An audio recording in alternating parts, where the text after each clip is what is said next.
علينا إصرا كما حملته على الذين من قبلنا. Taşıyor. Çünkü hak ve adaleti şiar edilen, hayırlarda yarışan, kötülüklere karşı daima sef olmaya gelen, halkın bağrından çıkan Hür Dava Partisi vardır artık. Rabbinden gelen nimetlerin şuurunda olup nankörlük etmeyenlerdir.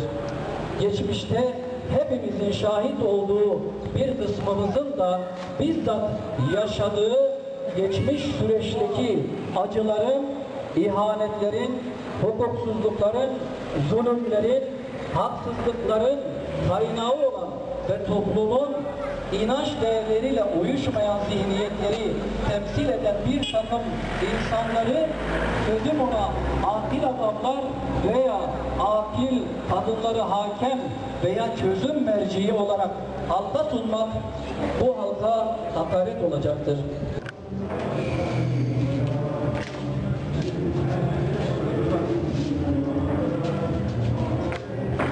Bismillahirrahmanirrahim. Hayrın başıdır. Bismillahirrahmanirrahim. Hayırlı olsun inşallah. Kısa bir süre önce açıldı. Türkiye'de teşkilatlanmaya devam ediyor. Biz de yaklaşık olarak 2-3 hafta önce Batman İl Teşkilatımızı açtık. Merkez ilçe teşkilatımızla birlikte. Bundan sonraki süreç tabii ilçe teşkilatlarımızı açmak oldu. Bundan önce Gercüş ve Beşiri ilçe teşkilatlarımızı açtık.